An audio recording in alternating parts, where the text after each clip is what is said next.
There is no dearth of words in English which have a different meaning when joined and another meaning when separated. First, everyday and everyday. Every day, when we use every and day with a space, it means something happening daily, a daily occurrence. For example, I go for jogging every day. Every day I have my dinner at 9 p.m. Every day he prepares for his exams for 6 hours. And every day, here it is used as a one word. One thing to be noted, it is an adjective now. Every day as a single word is used when something commonly happens or in routine there is a reference to some ordinary thing happening. For example, every day this beggar comes for begging. Here, every day does not mean daily, but the beggar is coming regularly, say twice or thrice a week. Similarly, another example, he asks for money every day from his mother. Here also he is asking money regularly and not necessarily daily. There are some other uses of everyday, like everyday use. I wear these shoes for everyday use. Everyday activity. Going to temple is my everyday activity. Everyday language. One should use everyday language in daily conversation rather than showing off one's vocabulary. Next word.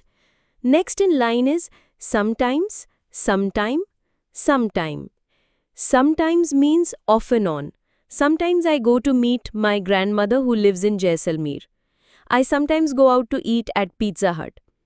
Sometime, when some and time are used separately, means a period of time or an amount of time needed. For example, the lunch will be ready in some time. Give me some time to finish my work. Now the most dicey of all three, sometime. When some and time are used without space, it means when some point of time in past or future is referred to. To clarify, let's use this example.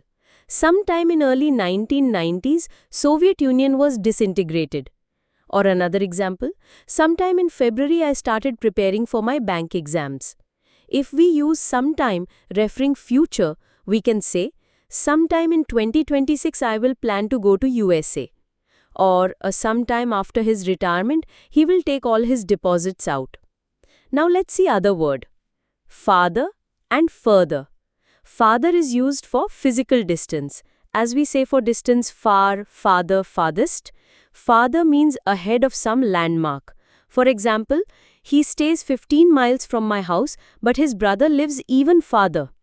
Further refers to carry on or more. For example, though he has just finished his post-graduation, yet he wants to study further. Or another example, I think we cannot talk any further on this issue.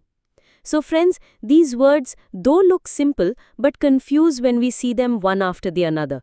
I hope confusion is gone and you now understand them better. Wait for some more confusing words